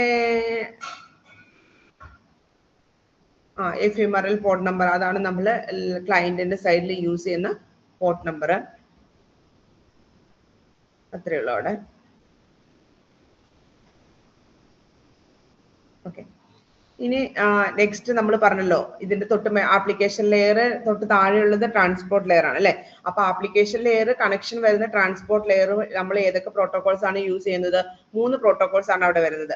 TCP, UDP, SCTP എന്ന് പറയുന്നത്. ഓക്കെ, അതിനകത്ത് UDP എന്ന് പറയുന്നത് നമ്മൾ കണക്ഷൻലെസ് പ്രോട്ടോകോൾ ആണ്. ഓക്കെ, UDP എന്ന് പറയുന്നത് ഒരു കണക്ഷൻ, ഇത് നമുക്ക് ഡീറ്റെയിൽ ആയിട്ട് പഠിക്കാനുണ്ട്. ഇതിന്റെ ഓരോ ഫോർമാറ്റും കാര്യങ്ങളൊക്കെ ഡീറ്റെയിൽഡ് പഠിക്കാനുണ്ട്. ഇവിടെ ഇത് പറയുന്നത് എന്താന്ന് വെച്ചിട്ടുണ്ടെങ്കിൽ ആപ്ലിക്കേഷൻ ലെയർ ട്രാൻസ്പോർട്ട് ലെയറിനാണ് സർവീസസ് പ്രൊവൈഡ് ചെയ്യുന്നത്. അപ്പൊ ട്രാൻസ്പോർട്ട് ലെയറിൽ ഏതൊക്കെ പ്രോട്ടോകോൾസിനാണ് സർവീസസ് പ്രൊവൈഡ് ചെയ്യുന്നത്? അവിടെ 3 പ്രോട്ടോകോൾസ് വരിക, UDPയും TCPയും SCTPയും. അതിനകത്ത് UDP എന്ന് പറയുന്നത് ഒരു കണക്ഷൻലെസ് പ്രോട്ടോകോൾ എന്നാണ് നമ്മൾ പറയാം. UDP എന്ന് പറയുന്നത് ഒരു കണക്ഷൻലെസ് പ്രോട്ടോകോൾ ആയിട്ടാണ് പറയാം. കണക്ഷൻലെസ് പ്രോട്ടോകോൾ എന്ന് പറഞ്ഞു കഴിഞ്ഞാൽ ഇപ്പോ AB 2 പേർക്ക് കമ്മ്യൂണിക്കേഷൻ നടത്തണമെങ്കിൽ A എന്ന് പറയുന്നത് എന്ത് ചെയ്യും? മെസ്സേജ് അയക്കും. ബിയില് എത്തിയോ ഇല്ലയോ എന്ന് ആര് നോക്കുന്നില്ല? A നോക്കാതെ തന്നെ A എന്ത് ചെയ്യും? അടുത്ത മെസ്സേജിനെ അയക്കും. ഓക്കെ, അങ്ങനെ എയും ബിയും തമ്മിൽ ശരിക്കും പറഞ്ഞാൽ എന്താണ് അവിടെ ഒരു എന്താ പറയാ അക്നോളജ്മെന്റ് സിസ്റ്റം ഇല്ലാതെ, അതായത് A അയക്കുന്ന മെസ്സേജ് Bക്ക് കിട്ടിയെങ്കിൽ B തിരിച്ചൊരു റെസ്പോൺസ് കൊടുക്കുന്നതിനാണ് നമ്മൾ എന്തെന്ന് പറയാ? അക്നോളജ്മെന്റ് എന്ന് പറയാം. അതായത് A Bക്ക് ഒരു മെസ്സേജ് അയച്ചു, B പറഞ്ഞു എനിക്കത് കിട്ടി എന്നും പറഞ്ഞ് എന്താണ് ഒരു റെസ്പോൺസ് കൊടുക്കും അല്ലെ, ഒരു അക്നോളജ്മെന്റ് കൊടുക്കും. അപ്പോ Aക്ക് മനസ്സിലാവും ഞാൻ അയച്ച മെസ്സേജ് അവിടെ കിട്ടിയെന്ന്. പക്ഷെ അക്നോളജ്മെന്റ് ഇല്ലെങ്കിൽ Aക്ക് മനസ്സിലാവോ ഞാൻ അയച്ച ഡേറ്റ അവിടെ എത്തിച്ചേർന്നു എന്ന് പറയാൻ പറ്റുമോ? ഇല്ല. അങ്ങനെ ഒരു അക്നോളജ്മെന്റ് ഇല്ലാത്ത കമ്മ്യൂണിക്കേഷൻ ആണ് എന്തെന്ന് പറയുന്നത്? കണക്ഷൻ ലെസ് സർവീസ് എന്ന് പറയാം. കണക്ഷൻ ലെസ് എന്ന് പറയാം. എയും ബിയും തമ്മിൽ എന്താണ് ഒരു അണ്ടർസ്റ്റാൻഡിങ് ഇല്ലാതെയുള്ള കമ്മ്യൂണിക്കേഷൻ. അതായത് A അയക്കുന്ന മെസ്സേജസ് Bക്ക് കിട്ടിയോ എന്ന് A നോക്കുന്നില്ല. അതുപോലെ തന്നെ B എന്ത് ചെയ്യും? മെസ്സേജസ് അയക്കും, അത് Aയിൽ എത്തിച്ചേർന്നോ എന്ന് എന്ത് ചെയ്യുന്നില്ല? ഒരു അക്നോളജ്മെന്റ് വരുന്നില്ല. അങ്ങനെയുള്ളതിനെയാണ് നമ്മൾ എന്തെന്ന് പറയാം? കണക്ഷൻ ലെസ് പ്രോട്ടോകോൾ എന്ന് പറഞ്ഞാൽ. UDP ആണ്. നമുക്ക് കണക്ഷൻ ലെസ് ആയിട്ടുള്ള സർവീസസ് ആണ് ആവശ്യമെങ്കിൽ നമ്മൾ അവിടെ യൂസ് ചെയ്യുന്ന പ്രോട്ടോകോൾ ഏതായിരിക്കും? UDP ആയിരിക്കും. ഓക്കെ, കണക്ഷൻ ലെസ് സർവീസ് ആണ് നമുക്ക് വേണ്ടതെങ്കിൽ നമ്മൾ അവിടെ യൂസ് ചെയ്യുന്നത് UDP ആയിരിക്കും. യൂസർ ഡേറ്റാഗ്രാം പ്രോട്ടോകോൾ ആയിരിക്കും നമ്മൾ യൂസ് ചെയ്യാം. അത് കണക്ഷൻ ലെസ് ആയതുകൊണ്ട് തന്നെ എനിക്ക് പറയാൻ പറ്റും അതെന്ന് പറയുന്നത് ഒരു അൺറിലയബിൾ കമ്മ്യൂണിക്കേഷൻ ആയിരിക്കും എന്ന്. എന്താണ് റിലയബിൾ അൺറിലയബിൾ എന്ന് ചോദിച്ചാൽ, റിലയബിൾ കമ്മ്യൂണിക്കേഷൻ എന്ന് പറഞ്ഞു കഴിഞ്ഞാൽ ഞാൻ അയക്കുന്ന ഡേറ്റ എല്ലാം അവിടെ എത്തിച്ചേർന്നോ എന്ന് എനിക്ക് അറിയാൻ പറ്റുമെങ്കിൽ ഞാൻ പറയും റിലയബിൾ ആണെന്ന്. കാരണം എനിക്ക് ഡേറ്റ ലോസ് ആയി പോയാൽ എനിക്ക് മനസ്സിലാവും. ഓക്കെ, A അയക്കുന്ന മെസ്സേജസ് ലോസ് ആയി പോയി കഴിഞ്ഞാൽ Aക്ക് മനസ്സിലാകുമെങ്കിൽ അത് റിലയബിൾ കമ്മ്യൂണിക്കേഷൻ ആണ്. ഇവിടെ കണക്ഷൻ ലെസ് ആയതുകൊണ്ട് തന്നെ അതെന്തായിരിക്കും? അൺറിലയബിൾ ആയിരിക്കും. ഓക്കെ, പിന്നെ ഇവിടെ നമ്മൾ മെസ്സേജ് ഓറിയന്റഡ് ആയിട്ടാണ് അയക്കുക. ചിലടത്ത് നമ്മൾ ബൈറ്റ് ആയിട്ടായിരിക്കും, ചിലപ്പോൾ ബൈറ്റ് സ്ട്രീം ആയിട്ടായിരിക്കും നമ്മൾ സെൻഡ് ചെയ്യുന്ന. ഇവിടെ എന്താണ്? മെസ്സേജ് ആയിട്ടാണ് നമ്മൾ ഡേറ്റനെ എന്ത് ചെയ്യുന്നത്? സെൻഡ് ചെയ്യുന്നത്. ഇനി UDPയുടെ ഒരു പ്രത്യേകത എന്ന് പറയുന്നത് ഇത് വളരെ സിമ്പിൾ ആയിട്ട് നമുക്ക് ഇംപ്ലിമെന്റ് ചെയ്യാൻ പറ്റും, അതുപോലെ തന്നെ സ്പീഡ് ആയിട്ടുള്ളതുമാണ്. ഓക്കെ, ട്രാൻസ്പോർട്ട് ലെയറിൽ TCPനേക്കാളും വളരെ ഫാസ്റ്റ് ആയിട്ടുള്ള പ്രോട്ടോകോൾ ആണ് എന്തെന്ന് പറയുന്നത്? UDP. കാരണം എന്തുകൊണ്ടായിരിക്കും UDP ഫാസ്റ്റ് ആവാനുള്ള കാരണം? വളരെ പെട്ടെന്ന് തന്നെ വർക്ക് ചെയ്യുമെന്ന് പറയുന്നതിന് കാരണം എന്താ? ഇവിടെ കണക്ഷൻ ലെസ് ആയതുകൊണ്ടാണ് എന്തെന്ന് പറയുന്നത്, ഫാസ്റ്റ് എന്ന് പറയുന്നത്. ഓക്കെ, കണക്ഷൻ ലെസ് ആയതുകൊണ്ടാണ് എന്ത് ഫാസ്റ്റ് എന്ന് പറയാം. കാരണം കണക്ഷൻ എസ്റ്റാബ്ലിഷ് ചെയ്യാനുള്ള ടൈം ഒന്നും അവിടെ വരുന്നില്ല, അതുകൊണ്ട് തന്നെ ഫാസ്റ്റ് ആയിരിക്കും, സിമ്പിൾ ആയിരിക്കും. പിന്നെ ഇത് കണക്ഷൻ ലെസ് പ്രോട്ടോകോളിനകത്ത് കണക്ഷൻ ലെസ് ആയതുകൊണ്ട് തന്നെ അവിടെ എറർ കൺട്രോൾ ഇല്ല, ഫ്ലോ കൺട്രോൾ ഇല്ല, കൺജങ്ഷൻ കൺട്രോളും ഉണ്ടാവത്തില്ല. ഓക്കെ, ഫ്ലോ കൺട്രോൾ ചെയ്യാൻ പറ്റില്ല, എററിനെ കൺട്രോൾ ചെയ്യാൻ പറ്റില്ല, കൺജങ്ഷനെയും കൺട്രോൾ ചെയ്യാൻ പറ്റില്ല, ഇതിനൊന്നും കൺട്രോൾ ചെയ്യാൻ പറ്റത്തില്ല UDP-ല്. ഓക്കെ, അതാണ് ട്രാൻസ്പോർട്ട് ലെയറിൽ ഒരു പ്രോട്ടോകോൾ ആണ് UDP. ഓക്കെ, അതെന്ന് പറയുന്ന ഒരു കണക്ഷൻലെസ് പ്രോട്ടോകോൾ ആണ്, അൺറിലയബിൾ ആണ്, മെസ്സേജ് ഓറിയന്റഡ് ആണ്, സിമ്പിൾ ആണ്, ഫാസ്റ്റ് ആണ്, എറർ കൺട്രോൾ ഇല്ല, ഫ്ലോ കൺട്രോൾ ഇല്ല, കൺജങ്ഷൻ കൺട്രോൾ ഇല്ല. ഇത്രയും കാര്യങ്ങളാണ് അതിൻ്റെ അകത്ത് UDP-ൽ പറയുന്നത്. ഇനി ഇതേപോലെ തന്നെ TCP എടുക്കുകയാണെങ്കിൽ, ഇവിടെ TCP എടുക്കുകയാണെങ്കിൽ കണക്ഷൻ ലെസ്സിന് പകരം എന്തായിരിക്കും, കണക്ഷൻ ഓറിയന്റഡ് ആയിരിക്കും. എന്തെന്ന് പറയുന്നത്, TCP എന്ന് പറയാം. TCP എന്ന് പറയുന്നത് കണക്ഷൻ ഓറിയന്റഡ് ആണ്, അതുകൊണ്ട് തന്നെ അതെന്താണ്, റിലയബിൾ ആണ്. ഇനി കണക്ഷൻ ഓറിയന്റഡ് എന്ന് പറഞ്ഞു കഴിഞ്ഞാൽ ഇപ്പൊ എയ്ക്കും ബിക്കും എന്താണ്, മെസ്സേജ് അയക്കണം. ഓക്കെ, അപ്പം അവിടെ എ ആദ്യം എന്ത് ചെയ്യും, ഞാൻ മെസ്സേജ് അയക്കാൻ റെഡിയാണ് എന്ന് പറഞ്ഞ് എന്ത് ചെയ്യും, ഒരു മെസ്സേജ് അയക്കും. ഓക്കെ, ബി എന്ത് ചെയ്യും, ഓക്കെ ഞാൻ സ്വീകരിക്കാൻ റെഡി ആണെന്ന് പറഞ്ഞ് എന്ത് ചെയ്യും, ഒരു അക്നോളജ്മെന്റ് കൊടുക്കും. ഓക്കെ, അപ്പൊ അതായത് ബി റെഡി ആണെന്നുള്ള അക്നോളജ്മെന്റ് എക്ക് കിട്ടിക്കഴിഞ്ഞാൽ എ എന്ത് ചെയ്യും, ഞാൻ നമുക്ക് ഓക്കെ കണക്ഷൻ എസ്റ്റാബ്ലിഷ് ചെയ്യാം. ഓക്കെ, അങ്ങനെ ഒരു 3 സ്റ്റെപ്പ് ആകുമ്പോഴാണ് ആക്ച്വലി അവിടെ എന്ത് ചെയ്യുന്നത്, അവ തമ്മിൽ ഒരു കണക്ഷൻ എസ്റ്റാബ്ലിഷ് ചെയ്യും. അതിനുശേഷം മാത്രമേ എന്ത് ചെയ്യുള്ളൂ, എയും ബിയും തമ്മിൽ ഡേറ്റ ട്രാൻസ്ഫറിങ് ചെയ്യുള്ളൂ. ഓക്കെ, അതുപോലെ തന്നെ എയും ബിയും തമ്മിൽ ഡേറ്റ ട്രാൻസ്ഫറിങ് കഴിഞ്ഞ് കഴിഞ്ഞാൽ എന്ത് ചെയ്യും, ഇതേപോലെ തന്നെ കണക്ഷൻ എസ്റ്റാബ്ലിഷ് ചെയ്തതുപോലെ തന്നെ കണക്ഷൻ എന്ത് ചെയ്യും, ക്ലോസ് ചെയ്യും. ഓക്കെ, അപ്പൊ അവിടെ ടൈം എടുക്കും. ഓക്കെ, ടൈം എടുക്കും. അതുപോലെ തന്നെ അക്നോളജ്മെന്റ് ഉണ്ട്, അതുകൊണ്ട് തന്നെ എന്തായിരിക്കും, റിലയബിൾ കമ്മ്യൂണിക്കേഷൻ ആയിരിക്കും. ഓക്കെ, ഇനി ബൈറ്റ് സ്ട്രീം എന്ന് പറഞ്ഞു കഴിഞ്ഞാൽ നമ്മളിവിടെ ഡേറ്റനെ മെസ്സേജിനെ നമ്മൾ പല ബൈറ്റ് ആയിട്ട്, ഓരോ സ്ട്രീം ഓഫ് ബൈറ്റ് ആയിട്ട് നമ്മൾ ഡിവൈഡ് ചെയ്യും, എന്നിട്ടാണ് നമ്മൾ എന്ത് ചെയ്യുന്നത്, അയക്കുന്നത്. അതുകൊണ്ട് നമ്മൾ അതിനെ എന്തെന്ന് പറയും, ബൈറ്റ് സ്ട്രീം ഓറിയന്റഡ് ആണെന്ന് പറയും. ഇനി കണക്ഷൻ ഓറിയന്റഡ് ആയതുകൊണ്ട് എനിക്ക് എറർ കൺട്രോൾ ചെയ്യാൻ പറ്റും, ഫ്ലോ കൺട്രോൾ ചെയ്യാൻ പറ്റും, കൺജങ്ഷനെയും കൺട്രോൾ ചെയ്യാൻ പറ്റും.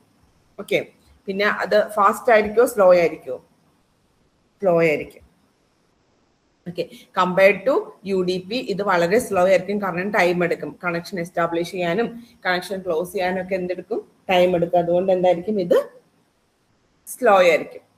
ഓക്കെ, പിന്നെ ഇതിന്റെ ഒരു പ്രത്യേകത റിലയബിൾ ആയിരിക്കും എന്നുള്ളതാണ് ഏറ്റവും വലിയ അഡ്വാൻറ്റേജ്. നമുക്ക് ഡേറ്റ എന്ന് പറയുന്നത് എന്താണ്, ലോസ് ആയി പോയത് നമുക്ക് അറിയാൻ പറ്റും, അതറിഞ്ഞ് നമുക്ക് എന്ത് ചെയ്യാൻ പറ്റും, അതിനെ റീട്രാൻസ്മിറ്റ് ചെയ്യാനായിട്ട് പറ്റും എന്നുള്ളതാണ് ഇതിന്റെ ഏറ്റവും വലിയ അഡ്വാൻറ്റേജ്.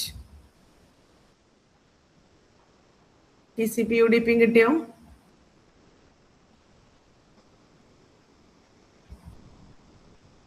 ഇനി അടുത്തത് SCTP, stream control transmission protocol. ഇതിന്റെ പ്രത്യേകത എന്ന് പറയുന്നത് ഇതും കണക്ഷൻ ഓറിയന്റഡ്, ശരിക്കും പറഞ്ഞാൽ TCP-യുടെയും UDP-യുടെയും ഒരു കോമ്പിനേഷൻ ആയിട്ട് വേണമെങ്കിൽ SCTP-നെ പറയാം. ഓക്കെ, TCP എന്ന് പറയുന്നത് കണക്ഷൻ ഓറിയന്റഡ് ആണ്, റിലയബിൾ ആണ്. ഓക്കെ, അതുപോലെ തന്നെ TCP-ൽ നമ്മൾ ബൈറ്റ് ഓറിയന്റഡ് ആണ്. ഓക്കെ, അത് UDP-ലെ മെസ്സേജ് ഓറിയന്റഡ് ആക്കിയിട്ടുണ്ട്. അതുപോലെ തന്നെ മൾട്ടി സ്ട്രീമിനെ സപ്പോർട്ട് ചെയ്യുന്ന രീതിയിലാക്കിയിട്ടുണ്ട്. അതായത് combination of TCP and UDP രണ്ടിന്റെ കൂടെ ഫീച്ചേഴ്സ് കമ്പയർ ചെയ്തു. അതുകൊണ്ട് തന്നെ നമുക്ക് പറയാൻ പറ്റും ഇത് റിലയബിൾ ആയിരിക്കും, പിന്നെ എന്തായിരിക്കും, ഫാസ്റ്റും ആയിരിക്കും. ഓക്കെ, ഇത് നമ്മൾ മൾട്ടിമീഡിയയിലൊക്കെ നമ്മൾ യൂസ് ചെയ്യുന്ന ടെലികമ്മ്യൂണിക്കേഷൻ, അതുപോലെ തന്നെ ഹൈ റിലയബിലിറ്റി ആവശ്യമുള്ള, ഇപ്പൊ റിലയബിലിറ്റി എന്ന് പറഞ്ഞാൽ നമുക്കറിയാം അല്ലെ, റിലയബിലിറ്റി കൂടുതലായിട്ട് ആവശ്യമുള്ള ആപ്ലിക്കേഷനിലൊക്കെ നമുക്ക് ഒന്നെങ്കിൽ TCP അല്ലെങ്കിൽ SCTP ആണ് നമ്മൾ ഉപയോഗിക്കുക കേട്ടോ.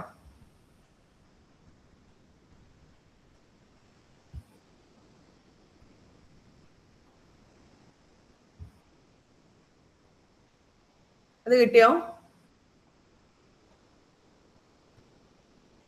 അത്ര മനസ്സിലായോ? TCP, UDP, SCTP 3 protocols. ഇത് എന്തുകൊണ്ട് പറഞ്ഞതെന്ന് വെച്ചാൽ നമ്മൾ ആപ്ലിക്കേഷൻ ലെയറിൽ സർവീസസ് പ്രൊവൈഡ് ചെയ്യുന്ന ട്രാൻസ്പോർട്ട് ലെയർ പ്രോട്ടോകോൾസിന്, ഈ 3 പ്രോട്ടോകോൾസിനാണ് ഇത് പ്രൊവൈഡ് ചെയ്യുന്നത് കേട്ടോ. ഇനി അടുത്തത് നമ്മൾ ആപ്ലിക്കേഷൻ ലെയറിലെ ഒരു കൺസെപ്റ്റ് ആണ് എന്തെന്ന് പറയുന്നത്, WWW എന്ന് പറയാം. ഓക്കെ, വേൾഡ് വൈഡ് വെബ് എന്ന് പറയാം. അതിനെക്കുറിച്ചാണ് നമ്മൾ ഡീറ്റെയിൽഡ് ആയിട്ട് പഠിക്കാൻ വേണ്ടി പോകുന്നത്. Okay, During the evolution of internet, several client-server applications have been developed to provide different services. Okay, ഇന്റർനെറ്റിന്റെ ഡെവലപ്മെന്റോട് കൂടി ഒരുപാട് ക്ലയന്റ് സെർവർ ആപ്ലിക്കേഷൻസ് ഡെവലപ്പ് ചെയ്തിട്ടുണ്ട്. ഓക്കെ, അപ്പൊ ഈ ക്ലയന്റ് സെർവർ കമ്മ്യൂണിക്കേഷനിലൊക്കെ നമ്മൾ യൂസ് ചെയ്യുന്ന പ്രോട്ടോകോൾസ് എന്ന് പറയുന്നത് ഏതാണ്? HTTP എന്ന് പറയുന്ന പ്രോട്ടോകോൾ അല്ലെ. ഇനി www എന്ന് പറയുന്നത് എന്തിനു വേണ്ടിയിട്ടാണ്? ആക്ച്വലി നമുക്ക് വെബ് പേജസിനെ, അതായത് ഇന്റർനെറ്റിലുള്ള ഡേറ്റനെ ആക്സസ് ചെയ്യാൻ വേണ്ടിയിട്ടാണ് നമ്മൾ എന്ത് യൂസ് ചെയ്യുന്നത്? www എന്ന് പറയുന്നത് is the service of internet. Okay, അപ്പം ഈ www എന്ന് പറയുന്നത് ആക്ച്വലി 1980s 89 സ്റ്റാർട്ട് ചെയ്ത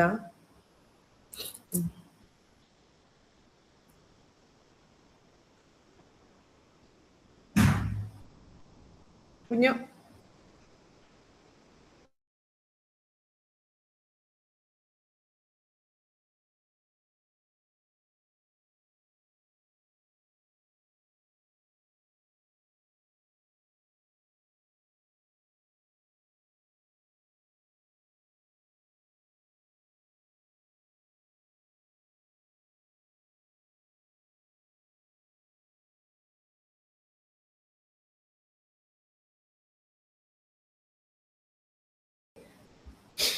വേൾഡ് വൈഡ് വെബ് എന്ന് പറഞ്ഞിട്ടുണ്ടെങ്കിൽ ആക്ച്വലി 1989 പേജ് പോയോ? ഓക്കെ, 1989 എന്താ പറയാ, ടിം ബേണേഴ്സ്-ലീ എന്ന് പറയുന്ന ആളാണ് ഈ www എന്ന് പറയുന്ന ഒരു കൺസെപ്റ്റ് കൊണ്ടുവന്നത്. ഓക്കെ, അതായത് ആക്ച്വലി ശരിക്കും പറഞ്ഞാൽ അവരുടെ ഒരു സയന്റിഫിക് റിസർച്ച് ഗ്രൂപ്പ് ഉണ്ടായിരുന്നു. അവർ തമ്മിൽ എന്താണ് ആക്ച്വലി ഇൻഫർമേഷൻസ് അങ്ങോട്ടും ഇങ്ങോട്ടും ഷെയർ ചെയ്യാൻ വേണ്ടിയിട്ട് അവരായിട്ട് ഡെവലപ്പ് ചെയ്ത ഒരു ഇന്റർനെറ്റിന്റെ ഒരു ചെറിയ ചെറിയ ഫോമിൽ നിന്നാണ് ആക്ച്വലി www എന്ന് പറയുന്ന കൺസെപ്റ്റ് ഡെവലപ്പ് ചെയ്തു വന്നത്. ഓക്കെ, ഇനി 1990s അതിന്റെ എന്താ പറയാ ആ ഒരു ഡെവലപ്മെന്റ് നടന്ന് 1991 ശരിക്കും പറഞ്ഞു കഴിഞ്ഞാൽ നമ്മുടെ www വെബ് പേജസിന്റെ ഫോർമാറ്റ്, സ്ട്രക്ചർ, HTML ഡെവലപ്മെന്റ് ഇതെല്ലാം നടക്കുന്നത് 1991 ഓക്കെ, അപ്പം ഈ ടിം ബേണേഴ്സ്-ലീ എന്ന് പറയുന്ന ആളാണ് HTML ഡെവലപ്പ് ചെയ്തത്. HTML നമുക്കറിയാം എന്താണ്, ഒരു വെബ് പേജ് ഡിസൈൻ ചെയ്യാൻ വേണ്ടിയിട്ടുള്ള ഒരു ഡിസൈനിങ് ലാംഗ്വേജ് ആണ് ആക്ച്വലി എന്തെന്ന് പറയുന്നത് HTML. നമുക്കറിയാം ഈ ഇന്റർനെറ്റിനകത്ത് എന്താണ് ഡേറ്റ എന്ന് പറയുന്നത് എങ്ങനെയാണ്? പല പല പല വെബ്സൈറ്റുകളിൽ അല്ലെങ്കിൽ വെബ് പേജസിന്റെ കളക്ഷനാണ് നമ്മൾ വെബ്സൈറ്റുകൾ എന്ന് പറയാം. ഓക്കെ, വെബ്സൈറ്റുകളുടെ എന്താ പറയാ ഒരു കോമൺ കളക്ഷനെയാണ് നമുക്ക് എന്തെന്ന് പറയാൻ പറ്റുക? വെബ് എന്ന് പറയാൻ പറ്റും അല്ലെ. അപ്പൊ ആ വെബിനകത്തുള്ള ഡേറ്റയെ ആക്സസ് ചെയ്യാൻ വേണ്ടിയിട്ട് നമുക്ക് ഡെവലപ്പ് ചെയ്ത് കൊണ്ടുവന്ന ഒരു സർവീസ് ആണ് www എന്ന് പറയാം. ഓക്കെ, എന്തുകൊണ്ടാണ് ഈ ഇത് ഇത്രമാത്രം പോപ്പുലർ ആയെന്ന് ചോദിച്ചു കഴിഞ്ഞാൽ ഈ www-ന് മെയിൻ ആയിട്ടുള്ള രണ്ട് പ്രോപ്പർട്ടീസ് ഉണ്ട്. ഒന്നെന്ന് പറയുന്ന ഒരു ഡിസ്ട്രിബ്യൂട്ടീവ് നേച്ചർ എന്ന് പറയും, രണ്ടെന്ന് പറയുന്ന ലിങ്ക്ഡ് സ്ട്രക്ചർ. ഈ രണ്ട് പോയിന്റ്സ് ഉള്ളത് കൊണ്ടാണ് നമുക്ക് ശരിക്കും പറഞ്ഞു കഴിഞ്ഞാൽ ഇപ്പോഴത്തെ ഇന്റർനെറ്റിന് ഇത്രയും വലിയ ഒരു എന്താ പറയാ അക്സെപ്റ്റൻസ്, പോപ്പുലർ ആയിട്ടുള്ള ഒരു അക്സെപ്റ്റൻസ് വരാനുള്ള കാരണം. അതായത് നമുക്ക് ലോകത്ത് എവിടെയും കിടക്കുന്ന ഡേറ്റ, ഓക്കെ, അതായത് എനിക്ക് ആവശ്യമായിട്ടുള്ള ഡേറ്റ എന്ന് പറയുന്നത് ഒരു സ്ഥലത്തല്ല, പല സ്ഥലത്തായിരിക്കും കിടക്കാം. ആ പല സ്ഥലത്ത് കിടക്കുന്ന ഡേറ്റയെ കമ്പൈൻ ചെയ്തെടുക്കാനുള്ള ഒരു കഴിവ്, അതാണ് എന്തെന്ന് പറയാ ഡിസ്ട്രിബ്യൂട്ടഡ് നേച്ചർ എന്ന് പറയാം. അതുപോലെ തന്നെ ഒരു ഡേറ്റയുമായിട്ട് കണക്ട് ചെയ്ത ഡേറ്റയെ നമുക്ക് എന്ത് ചെയ്യാൻ പറ്റും? ഹൈപ്പർ ടെക്സ്റ്റ് ഉപയോഗിച്ചിട്ട് നമുക്ക് ലിങ്ക് ചെയ്യാനുള്ള ഒരു കേപ്പബിലിറ്റി. ഇത് രണ്ടും ഉള്ളത് കൊണ്ടാണ് നമ്മുടെ ഈ ഗ്ലോബൽ ആയിട്ടുള്ള എന്താ പറയാ വെബ് പേജസ് ഇത്രമാത്രം പോപ്പുലർ ആവാനുള്ള കാരണം. ഓക്കെ, ലിങ്ക്ഡ് സ്ട്രക്ചർ എന്ന് പറഞ്ഞിട്ടുണ്ടെങ്കിൽ ഒരു വെബ് പേജ് എന്ന് പറയുന്നത് വേറൊരു വെബ് പേജുമായിട്ട് എങ്ങനെയായിരിക്കും? കണക്റ്റഡ് ആയിരിക്കും. ത്രൂ ഹൈപ്പർ ലിങ്ക് അല്ലെങ്കിൽ ഹൈപ്പർ ടെക്സ്റ്റ് വഴി എന്തായിരിക്കും? കണക്റ്റഡ് ആയിരിക്കും. അങ്ങനെ കണക്റ്റഡ് ആയിട്ടുള്ള ഒരു സ്ട്രക്ചറും നമുക്ക് ആവശ്യമായിട്ടുള്ള ഡേറ്റ ഡിസ്ട്രിബ്യൂട്ട് ചെയ്ത് പലയിടത്തായിട്ടായിരിക്കും കിടക്കുക. അതിനെ കളക്റ്റീവായിട്ട് എടുക്കാനുള്ള ഒരു കേപ്പബിലിറ്റി. ഇത് രണ്ടും കൊണ്ടാണ് എന്ത് ചെയ്യുന്നത്? www ഇത്രമാത്രം പോപ്പുലർ ആവാനുള്ള ഒരു കാരണം. ഓക്കെ, ഇനി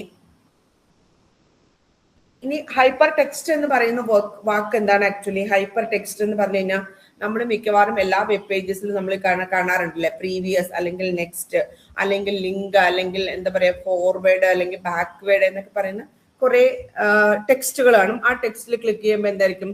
ഒന്നെങ്കിൽ നെക്സ്റ്റ് പേജിലോട്ട് പോകും, ഇല്ലെങ്കിൽ പ്രീവിയസ് പേജിലോട്ട് പോകും, അല്ലെങ്കിൽ എന്താണ് ഹോം പേജിലോട്ട് പോകാൻ. അങ്ങനെ നമ്മൾ എന്താണ് ഹൈപ്പർ ടെക്സ്റ്റുകൾ നമുക്ക് വെബ് പേജിനകത്ത് ക്രിയേറ്റ് ചെയ്യാൻ പറ്റും. ഓക്കെ, ആ ഹൈപ്പർ ടെക്സ്റ്റ് ക്രിയേറ്റ് ചെയ്യുന്നതിനെയാണ് നമ്മൾ ഹൈപ്പർ ലിങ്ക് എന്ന് പറയാം.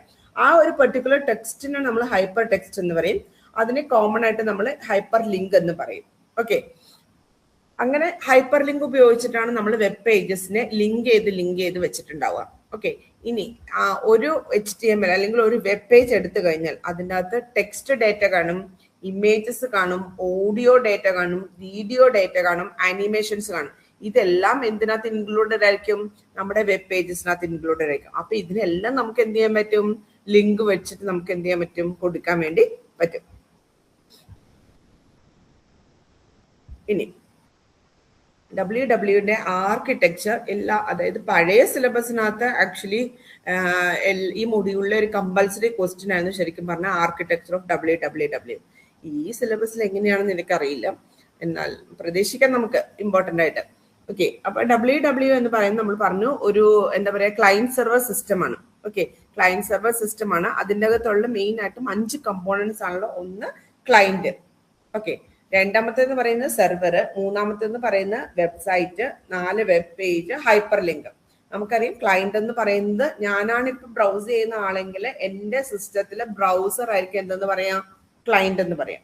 ഓക്കെ, ഞാൻ ഏത് ബ്രൗസറിലാണോ ഞാൻ എടുത്ത് സെർച്ച് ചെയ്യാൻ വേണ്ടി കൊടുക്കുന്ന ആ വെബ് ബ്രൗസർ ആണ് എന്തെന്ന് പറയുന്നത്? നമ്മുടെ ക്ലയന്റ് പ്രോസസ് ആയിട്ട് ആക്ട് ചെയ്യാം. ഓക്കെ, ഇനി സെർവർ എന്ന് പറയുന്നത് എന്തായിരിക്കും? എനിക്ക് ഏതിനെയാണോ വെബ് പേജ് വേണ്ട അതിനൊരു കോമൺ സെർവർ ഉണ്ടാവും, ഇല്ലേ? ആ സെർവർ ആണ് എന്തെന്ന് പറയുന്നത്? ഈ വെബ് പേജസിനെല്ലാം ആ സെർവറിലായിട്ട് സ്റ്റോർ ചെയ്തിട്ടുണ്ടാവും. അതിൽ നിന്നായിരിക്കും ക്ലയന്റ് എന്ത് കൊടുത്തിട്ടുണ്ടാവുക? ഏതെങ്കിലും ഒരു വെബ് പേജിനെ ആക്സസ് ചെയ്യാനുള്ള റിക്വസ്റ്റ് കൊടുത്തിട്ടുണ്ടാവുക. ഓക്കെ, ഇനി വെബിനകത്ത് ഈ ഇൻഫോർമേഷൻസ് എല്ലാം പല പല സ്ഥലത്തായിട്ടായിരിക്കും സ്റ്റോർ ചെയ്തിട്ടുണ്ടാവുക. അതിനെയാണ് നമ്മൾ ഓരോ വെബ്സൈറ്റുകൾ എന്ന് പറയാം. ഓക്കെ, ഓരോ സൈറ്റിനകത്തും എന്തുണ്ടാവും? കുറെ വെബ് പേജസ് ഉണ്ടാവും. ഓക്കെ, ഇനി ഈ വെബ് പേജ് എന്ന് പറഞ്ഞാൽ എന്താ? നമുക്ക് ഏതെങ്കിലും ഒരു പെർട്ടിക്കുലർ വെബ് പേജിനെ ഐഡന്റിഫൈ ചെയ്യാൻ വേണ്ടിയിട്ട് യൂസ് ചെയ്യുന്ന യുണീക്ക് അഡ്രസ്സിന് പറയുന്ന പേരാണ് URL എന്ന് പറയാം. ഓക്കെ, നമ്മൾ URL യൂസ് ചെയ്തിട്ടാണ് ഓരോ വെബ് പേജിനെ നമ്മൾ ആക്സസ് ചെയ്യാം. വെബ് പേജിനെ ആക്സസ് ചെയ്യാം. വെബ് പേജ് എന്ന് പറഞ്ഞാൽ വെബ്സൈറ്റിലെ ഒരു പെർട്ടിക്കുലർ പേജ് ആണ് എന്തെന്ന് പറയുന്നത്? Web page. ഓക്കെ, അപ്പം അതിനെ യുണീക്ക് ആയിട്ട്, അതായത് ഇപ്പൊ ഇലാഹിയയിലെ ഏതെങ്കിലും ഒരു പെർട്ടിക്കുലർ പേജ്, സ്പോർട്സ് എന്ന് പറയുന്ന ഒരു പേജ് ആണെങ്കിൽ ആ ഒരു പേജിന് യുണീക്ക് ആയിട്ട് ഒരു എന്തുണ്ടാവും? ഐഡിയ ഉണ്ടാവും. ആ ഐഡിയ ആണ് ശരിക്കും എന്തെന്ന് പറയുന്നത്? URL, യൂണിഫോം റിസോഴ്സ് ലൊക്കേറ്റർ എന്ന് പറയുന്നത് URL എന്ന് പറയാം. ഓക്കെ, ഇനി ഈ വെബ് പേജിനെ യുണീക്ക് ആയിട്ട് ഐഡന്റിഫൈ ചെയ്യുന്നതാണ് URL എന്ന് പറയാം. ഈ വെബ് പേജ് എന്ന് പറയുന്നത് 2 രീതിയിലുള്ള വെബ് പേജസ് ആവാം. ഒന്നെങ്കിൽ കോമ്പോസിറ്റ് വെബ് പേജ് ആവാം, ഇല്ലെങ്കിൽ എന്താണ് സിമ്പിൾ ആയിട്ടുള്ള വെബ് പേജസ് ആണോ. അതായത് സിമ്പിൾ വെബ് പേജസ് എന്ന് പറഞ്ഞാൽ അതിനകത്ത് ഹൈപ്പർ ടെക്സ്റ്റുകൾ ഒന്നും ഉണ്ടാവത്തില്ല, അല്ലെങ്കിൽ ഹോം, ബാക്ക്, ഫ്രണ്ട് എന്നൊക്കെ പറയുന്ന ആ ഒരു ലിങ്കുകൾ ഒന്നും ഉണ്ടാവത്തില്ല. അങ്ങനെയുള്ള വെബ് പേജിനാണ് എന്തെന്ന് പറയുന്നത്?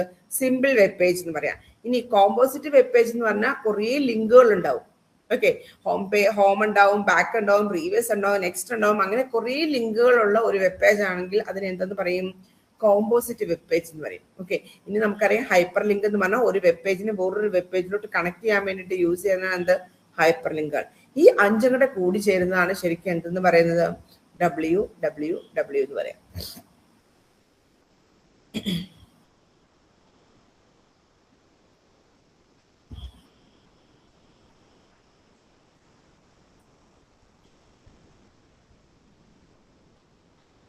ഇനി ഈ സ്റ്റെപ്പ് പഠിച്ചു വെക്കണം കേട്ടോ. Working of WWW architecture. User enters A URL in A browser. User എന്ത് ചെയ്യും? ഒരു URL ഒരു ബ്രൗസറിനകത്ത് കൊടുക്കും. ബ്രൗസർ എന്ത് ചെയ്യും? ആ റിക്വസ്റ്റ് സെർവറിന് പാസ് ചെയ്യും. സെർവർ എന്ത് ചെയ്യും? Locate the requested web page. ഈ കൊടുക്കുന്ന URLനെ ബേസ് ചെയ്തിട്ട് സെർവർ DNS ഒക്കെ എല്ലാം യൂസ് ചെയ്തിട്ട് ആ കറസ്പോണ്ടിങ് വെബ് പേജിനെ എന്ത് ചെയ്യും? ലൊക്കേറ്റ് ചെയ്യും. എന്നിട്ട് എന്ത് ചെയ്യും? തിരിച്ചെന്ത് ചെയ്യും? അത് ബ്രൗസറിന് തിരിച്ചു കൊടുക്കും. ഓക്കെ, ബ്രൗസറിൽ വന്നു കഴിയുമ്പോൾ എന്ത് ചെയ്യും? അത് നമുക്ക് കാണാൻ പറ്റുന്ന രീതിയിലുള്ള ഒരു ഫോർമാറ്റിൽ എന്ത് ചെയ്യും? ഡിസ്പ്ലേ ചെയ്യും. ഓക്കെ ആണോ? ഈ സ്റ്റെപ്പ് പഠിച്ചാൽ ഇനി അടുത്ത ടോപ്പിക്കിലോട്ട് നമുക്ക് പോകാനുള്ളൂ. അതായത് യൂസർ എന്ത് ചെയ്യും? ഒരു URL വെബ് ബ്രൗസറിനകത്ത് കൊടുക്കും. എന്നിട്ട് എന്ത് ചെയ്യും? അപ്പൊ നമ്മുടെ വെബ് ബ്രൗസർ എന്ത് ചെയ്യും? ആ ഒരു റിക്വസ്റ്റിനെ എന്ത് ചെയ്യും? വെബ് സെർവറിനകത്തേക്ക് പാസ് ചെയ്യും. വെബ് സെർവറിനകത്ത് വന്നു കഴിയുമ്പം ആ URL ബേസ് ചെയ്തിട്ട് എന്ത് ചെയ്യും, DNS യൂസ് ചെയ്തിട്ട് അതിന്റെ കറസ്പോണ്ടിങ് IP അഡ്രസ്സിനെ ജനറേറ്റ് ചെയ്യും. ആ IP അഡ്രസ്സ് വെച്ചിട്ട് വെബ് പേജിനെ എന്ത് ചെയ്യും, എടുക്കും, കറസ്പോണ്ടിങ് വെബ് പേജിനെ എടുക്കും. എന്നിട്ട് ആ വെബ് പേജ് തിരിച്ച് എന്ത് ചെയ്യും, ബ്രൗസറിന് റിട്ടേൺ ചെയ്യും. ഓക്കെ, ബ്രൗസറിൽ വന്നു കഴിയുമ്പോൾ എന്ത് ചെയ്യും, ആ റിട്ടേൺ ചെയ്യുന്ന വെബ് പേജ് ഉണ്ടല്ലോ, സെർവർ കൊടുക്കുന്ന റെസ്പോൺസ്, ആ റെസ്പോൺസിന് എന്ത് ചെയ്യും, നമ്മൾക്ക് കാണാൻ പറ്റുന്ന ആ ഒരു പർട്ടിക്കുലർ ഫോർമാറ്റിലേക്ക് കൺവേർട്ട് ചെയ്ത് നമ്മുടെ വെബ് ബ്രൗസറിൽ ഡിസ്പ്ലേ ചെയ്യും. ആ സ്റ്റെപ്പ് മനസ്സിലായോ?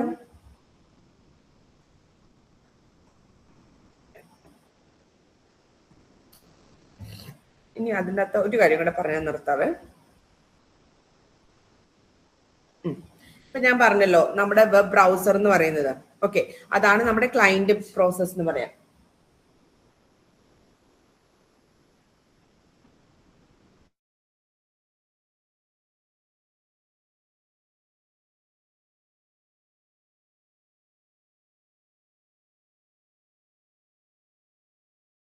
വെബ് ബ്രൗസർ എന്ന് പറയുന്നത് നമ്മുടെ ക്ലയന്റ് പ്രോസസ്സ്. ഓക്കെ, ഇതെന്താ ചെയ്യുന്നത് നമ്മൾ പറഞ്ഞ വെബ് ബ്രൗസർ ആണ് എന്ത് ചെയ്യുന്നത്, ഒരു URL എന്ത് ചെയ്യുന്ന റിക്വസ്റ്റ് വെബ് ബ്രൗസറിനകത്ത് ഒരു URL കൊടുക്കും. അപ്പോൾ വെബ് ബ്രൗസർ എന്ന് പറയുന്നത് എന്താണ്, ഒരു റിക്വസ്റ്റ് എന്ത് ചെയ്യും, സെർവറിന് പാസ് ചെയ്യും നമ്മൾ പറഞ്ഞല്ലോ. ഓക്കെ, ആ വെബ് ബ്രൗസർ എന്ന് പറഞ്ഞല്ലോ, ആ ബ്രൗസറിൽ തന്നെ 3 കമ്പോണൻസ് ആണുള്ളത്.